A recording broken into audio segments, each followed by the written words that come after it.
പുതുവർഷത്തിൽ തന്റെ ഉപജീവനമാർഗം നഷ്ടപ്പെട്ടതിന്റെ വിഷമത്തിലാണ് ചാലക്കുടി കൂടപ്പുഴയിലെ വീട്ടമ്മ തൈക്കൂട്ടത്തിൽ ഗീത. ഏറെ പരിപാലിച്ചു വന്നിരുന്ന 2.5 വയസ്സുള്ള പോത്തിനെയാണ് മോഷ്ടാക്കൾ കൊണ്ടുപോയത്.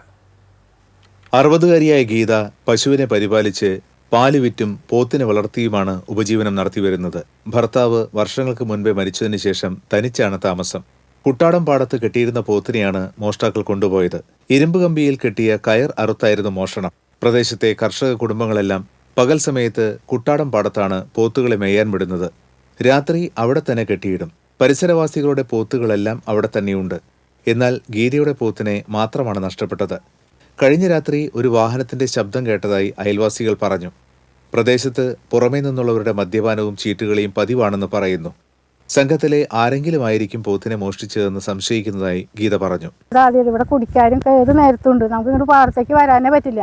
തെറിയുടെ പൂരം പല പ്രശ്നങ്ങളാണ് ഈ പാടത്ത്. അത് മനഃപൂർവ്വം അറിഞ്ഞു വെച്ചിട്ട് തന്നെ കൊണ്ടുപോയത് എന്റെ പോത്തിനെ. എന്ന് വെച്ചാൽ അവിടെ അപ്പുറത്ത് ഇഷ്ടംപോലെ പോത്തുകൾ കിടക്കുന്നുണ്ട്. അപ്പൊ ഞാൻ ഇതും കൊണ്ടൊക്കെ ജീവിക്കണം. പിന്നെ ഒരു പശുവുണ്ട്, അതിനെ കറക്കും, അതിനെ കൊണ്ടുനടന്നാണ് ജീവിക്കണത്. എനിക്ക് വേറൊരു ആശ്രയം ഇല്ല.